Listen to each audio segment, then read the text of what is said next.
पूरे मसले पर ज्यादा जानकारी के लिए हमारे साथ हैं फोन लाइन पर चैनल हेड अनिल लोढ़ा जी। आपका बहुत बहुत स्वागत है। जी सर, मैं जानना चाहूंगी रूस यूक्रेन युद्ध की जो वर्तमान स्थिति है उसको लेकर आप क्या सोचते हैं? हालांकि जिस दिन युद्ध शुरू हुआ था उस दिन भी मैंने यही कहा था कि ये 4 से 7 दिन का युद्ध होगा जी।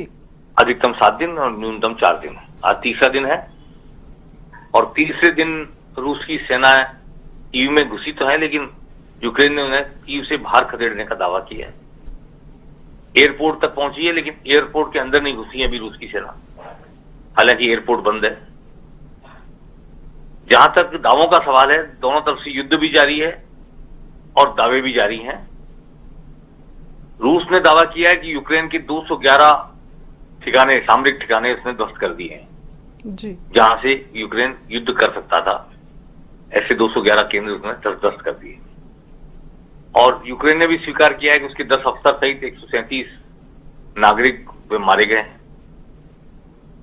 तो जहां तक यूक्रेन का दावा है, यूक्रेन का कहना यह है कि उसने अब तक 80 टैंक ध्वस्त कर दिए हैं, 10 विमान ध्वस्त कर दिए, एयरक्राफ्ट, युद्ध करने वाले एयरक्राफ्ट ध्वस्त कर दिए हैं, 20 बैलिस्टिक मिसाइल ध्वस्त कर दिए हैं, 1000 सैनिक रूस के उसने मार गिराए हैं और इस तरह के 7 हेलीकॉप्टर ध्वस्त कर दिए। ऐसे दावे यूक्रेन ने किए हैं रूस के खिलाफ और रूस ने भी यूक्रेन के खिलाफ इस तरह के दावे किए हैं जी। नुकसान दोनों तरफ का हुआ है, इसमें कोई दो राय नहीं, क्योंकि जब युद्ध होता है तो कोई भी कितनी भी बड़ी ताकत हो वो ये दावा नहीं कर सकता कि उसका नुकसान नहीं हुआ है। जी, हम जानना चाहेंगे सर, जिस तरीके से रूस जो लगातार हमले कर रहा है, रूस के हमले के बाद उस पर तमाम प्रतिबंध भी लग चुके हैं, तमाम देश उसके अगेंस्ट खड़े हो चुके हैं, तो क्या रूस पर उसका असर होगा? रूस ने स्पष्ट कर दिया है कि वो यूक्रेन पर कब्जा नहीं करेगा। ये अंतर्राष्ट्रीय दबाव का ही नतीजा है जो पूरी दुनिया में, खासतौर पर सुरक्षा परिषद में रूस ने अकेला वो वीटो करके अपने खिलाफ जिंदा प्रस्ताव रोका है जी। भारत, चीन और यूएई ने वोटिंग नहीं की, लेकिन बाकी 11 देश सुरक्षा परिषद में रूस के खिलाफ थे। रूस अकेला पड़ गया था। दुनिया में भी जो उस पर प्रतिबंध लग रहे हैं जगह जगह पर, तो रूस ने उसके बाद ये कहना शुरू किया कि यूक्रेन पर वो कब्जा नहीं करेगा, अपना हिस्सा नहीं बनाएगा, लेकिन वहां वो कब्जा करके अपनी समर्थक सरकार स्थापित करेगा ताकि यूक्रेन के नाटो में जाने की, यानी अमेरिका समर्थक जो समूह है, यूरोपीय देशों का समूह नाटो जी, नॉर्थ अटलांटिक संधि संगठन, उसमें यूक्रेन को शामिल होने से रोक सके वो। इसके लिए उस सरकार को जो आज वहां है गिरा करके वो कब्जा करके नई सरकार बिठा करके वापस लौट जाएगा, ऐसा पुतिन ने कहा है। ये काम करने में उससे शायद अब 48 घंटे लगेंगे, क्योंकि जो रूस की सेना की संख्या बल है वो बहुत अधिक है और यूक्रेन लंबे समय तक युद्ध नहीं कर सकता। युद्ध तो कर सकता है पर लंबे समय तक नहीं कर सकता। इसलिए यूक्रेन ने बातचीत का प्रस्ताव भी किया है, लेकिन रूस ने शर्त रखी है कि बातचीत तभी करेंगे जब आप सरेंडर करें, आपकी सेना हथियार डाले। इसमें एक डेवलपमेंट ये हुआ है कि एक तरफ तो रूस में नौजवानों ने बगावत शुरू की है पुतिन के खिलाफ कि आप युद्ध रोकिए, और रूस ने यूक्रेन के सैनिकों से अपील की है कि आप हथियार डाल दीजिए, अपने राष्ट्रपति को अकेला छोड़ दीजिए, अलग छोड़ दीजिए, उसका साथ मत दीजिए, आपकी जिंदगी बच जाएगी, आपका देश बच जाएगा। ऐसा रूस ने भी कोशिश की है कि बगावत खड़ी हो जाए सेना में यूक्रेन की। एक डिप्लोमेटिक काम उसने भी किया है। जहां तक प्रतिबंधों का सवाल है, पुतिन की और विदेश मंत्री की संपत्ति जब्त कर ली है यूरोपीय देशों ने, जो उनके देशों में संपत्तियां थी, लेकिन उससे कोई बहुत बड़ा फर्क पड़ने वाला नहीं है। उसकी संपत्ति कितनी भी फ्रीज कर लें, उसके पास अथाह संपत्ति है पुतिन के पास, उसके पास जहाजी बेड़े हैं, उसके पास क्या नहीं है, तो इसलिए उसमें बहुत बड़ा फर्क नहीं पड़ने वाला। रूस पर जो प्रतिबंध लगाए जा रहे हैं, बुल्गारिया ने भी लगा दिया कि उड़ान नहीं कर सकते यहाँ से, और फाइनेंशियल सैंक्शन भी लगाई जाएगी। मैं नहीं समझता कि तत्काल रूस पर उसका कोई असर पड़ेगा। उसका रूस का जो असर पड़ेगा वो उस पर 4-6 महीने लगेंगे जब उस पर असर आएगा। आज रूस का व्यापारिक संतुलन ऐसा नहीं है कि गड़बड़ा जाए प्रतिबंधों के कारण। कनाडा ने भी कुछ प्रतिबंध लगाने की घोषणा की है, बुल्गारिया ने की है, कुछ और देश करेंगे, लेकिन रशिया अपने आप में सेल्फ सफिशिएंट है। और 2 बातें हमको जाननी चाहिए, पाकिस्तान और चीन, 2 मार्केट रशिया के पास खुले हुए हैं अपना सामान बेचने के लिए जी, और भारत भी कर्जदार भी है रूस का, और भारत का बाजार भी रूस के लिए खुला ही रहेगा। भारत का बाजार बंद करने की हिम्मत हमारी सरकार नहीं दिखा सकती किसी कीमत पर। इसलिए नजदीकी 3 देश उसके साथ ऐसे हैं जिनके बाजार में वो अपना माल बेच सकता है और आर्थिक प्रतिबंधों के बावजूद, व्यापारिक प्रतिबंधों के बावजूद सरवाइव कर सकता है और उन प्रतिबंधों का मुकाबला कर सकता है दुनिया के नक्शे पर। इसलिए प्रतिबंधों की वजह से रूस लौट जाए, प्रतिबंधों की वजह से कोई ऐसा असर हो कि रूस अपना कदम वापस ले ले, मुझे नहीं लगता। जी बिल्कुल जी, जैसे कि आज खबर मिल रही है यूएनएससी में रूस के खिलाफ निंदा प्रस्ताव पेश करने की कोशिश की गई, लेकिन रूस ने अपना वीटो पावर यूज करके उस निंदा प्रस्ताव को खारिज कर दिया। लेकिन अगर बात की जाए भारत की, तो भारत पीछे कैसे हट गया? उसने वोट नहीं किया। भारत पीछे नहीं हटा, भारत ने कोई स्टैंड लिया ही नहीं अभी तक। न तो रूस की निंदा की है हमला करने पर जी, न हमने यूक्रेन को गलत बताया है। भारत की स्थिति जबड़ों के बीच में, दांतों के बीच में फंसी हुई जीभ की तरह है। भारत न तो अमेरिका को नाराज कर सकता है न रूस को नाराज कर सकता है। रूस को इसलिए नाराज नहीं कर सकता कि हमारा बहुत बड़ा सामरिक हथियार का कोटा रूस से पूरा होता है, आपूर्ति रूस से होती है। रूस से जो मिसाइल लेते हैं, रूस से जो एंटी मिसाइल हम डिवाइस लेते हैं, रशिया को हम नाराज नहीं कर सकते। और खास तौर पर जब पाकिस्तान और चीन हमारे सर पर बैठे हुए हैं, 2 दुश्मन देश जिनकी आंख की किरकिरी बने हुए हैं, हम रशिया को अपना दुश्मन नहीं बना सकते या रशिया के दुश्मन नहीं हो सकते। ये भारत की मजबूरी है। अमेरिका के साथ दोस्ती का युग ट्रंप के जमाने से जो शुरू हुआ नरेंद्र मोदी जी के द्वारा, वो चूंकि ये हमारी एंटी लेफ्ट सरकार है या प्रो दक्षिणपंथी सरकार है, इसलिए हम पूंजीवादी, प्रो पूंजीवादी सरकार है, इसलिए सहज नैसर्गिक प्रेम उमड़ता है अमेरिका के प्रति। लेकिन दुनिया में देशों के अपने हित सबसे प्रमुख होते हैं। हमारे अपने हित हैं सबसे पहले रूस में, हमारे जो बच्चे पढ़ रहे हैं रूस में और यूक्रेन में, उनको सुरक्षित वापस लाना। उनको वापस लाए बिना तो भारत जुबान भी नहीं खोल सकता। इसलिए रूस से बात जो की है हमारे प्रधानमंत्री ने, वो यही बात की है, कोई युद्ध रोकने की अपील नहीं की है, यही बात की है कि हमारे बच्चे लौट के आ जाएं। तो उन्होंने रास्ता बता दिया, रोमानिया से ले आओ, बुल्गारिया से जहां से भी लाना है, जिन देशों के जरिए लाना है, जिन सीमाओं पर रशिया नहीं अटैक कर रहा है, वहां से बस के द्वारा वहां ला करके उन देशों से हम उनको ला रहे हैं। बुखारेस्ट से आज भी 2 विमान आएंगे वापस बच्चों को लेकर के, और बच्चे सुरक्षित निकल के आ जाएं। भारत के सारे अभिभावक भी और भारतीय होने के नाते हम सब इस बात को लेकर चिंतित हैं, और इसी चिंता के कारण भारत ने वोट नहीं किया। भारत कोई स्टैंड लेना नहीं चाहता। लेकिन मैं यहाँ ये बात कहना चाहता हूं जी कि जब शीत युद्ध था तब 2 ध्रुवों के बीच भारत ने गुट निरपेक्षता आंदोलन शुरू किया था।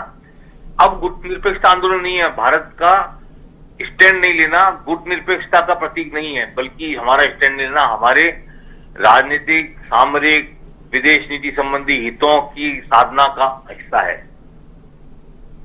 जी बिल्कुल, जैसा कि सर आपने कहा कि रूस का जो मकसद है वो कब्जा करना नहीं है, लेकिन फिर भी अगर रूस ये कर रहा है तो उस पर यूक्रेन का क्या भविष्य रहेगा और दुनिया पर इसका क्या असर हो सकता है? यूक्रेन में तो रूस समर्थक सरकार बैठा देगा वो।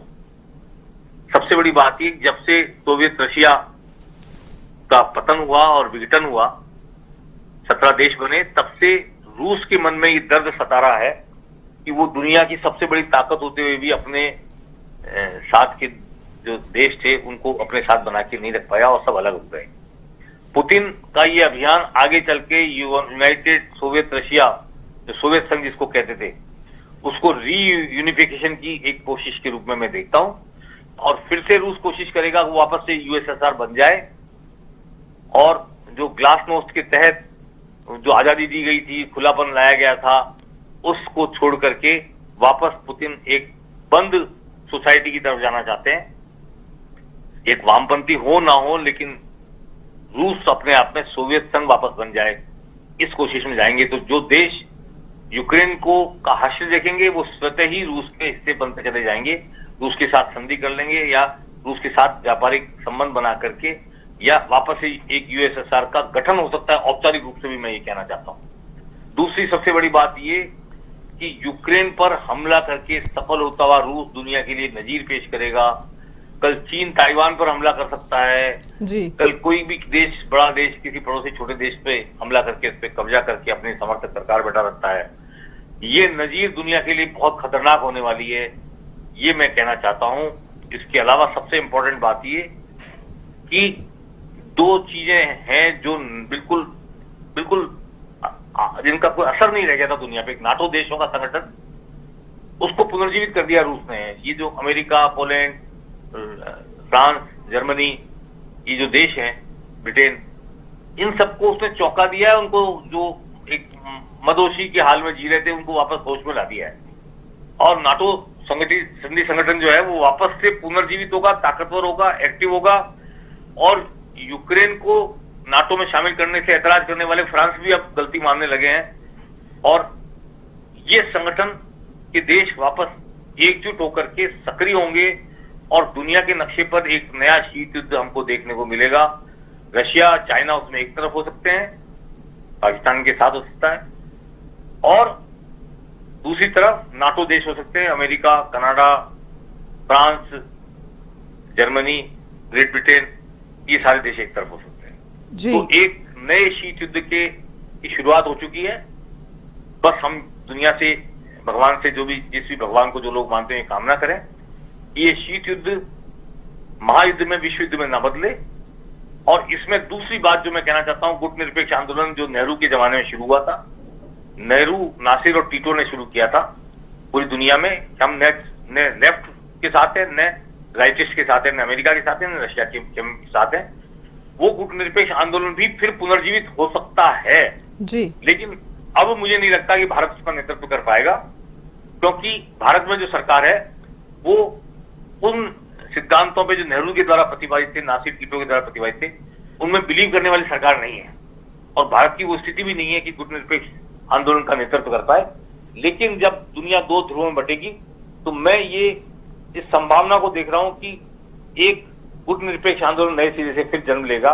कौन इसका नेतृत्व करेगा, कौन देश मिलकर इसको, दुनिया को दोनों के टकराव से बचाने की कोशिश में जुटेंगे, ये देखने वाली बात होगी। जी बिल्कुल सर, मेरा आखिरी सवाल आपसे ये होगा कि भारत की जो आधिकारिक पहल है वो क्या रहनी चाहिए आपके हिसाब से? देखिए, भारत हमेशा शास्त्रों की स्वतंत्रता का, सार्वभौमिकता का, संप्रभुता का समर्थक रहा है। बांग्लादेश में जब हमने इंटरवीन किया था, युद्ध किया था, तो बांग्लादेश अपने आप में एक राष्ट्रीयता थी, बांग्ला राष्ट्रीयता जी। बांग्ला राष्ट्रीयता को कुचल रहा था पश्चिमी पाकिस्तान, पूर्वी पाकिस्तान पर हमला करके, पूर्वी पाकिस्तान को अपना हिस्सा बता के। तो हमने बांग्लादेश में एक संप्रभुता संपन्न सरकार कायम की। मैंने कल भी ये कहा था कि दुनिया में दो सिद्धांत हैं राष्ट्रों के, एक theory of self determination of nation, राष्ट्रों के आत्मनिर्णय का सिद्धांत। हर राष्ट्र को जो राष्ट्रीयता है उसको एक भौगोलिक इकाई में संप्रभुता संपन्न राष्ट्र होने का अधिकार है, और भारत इसका समर्थन करता रहा। फिलिस्तीन का जब भारत ने समर्थन किया तब भी भारत इसका पक्षधर था। लेकिन अब भारत इन दोनों सिद्धांतों से कंप्रोमाइज कर रहा है। न तो वो संप्रभुता के सिद्धांत, संपूर्ण संप्रभुता के सिद्धांत के साथ जा पाएगा, और न ही वो आत्मनिर्णय के सिद्धांत के साथ जा पाएगा। उसे अपने हितों की रक्षा करनी पड़ेगी। विदेश नीति को ऐसे बनाना पड़ेगा कि भारत के जो हित है दुनिया में, राजनीतिक हित, आर्थिक हित, व्यापारिक हित, सामरिक हित, उनकी रक्षा हो सके। जी बिल्कुल, हमारे साथ तमाम जानकारी साझा करने के लिए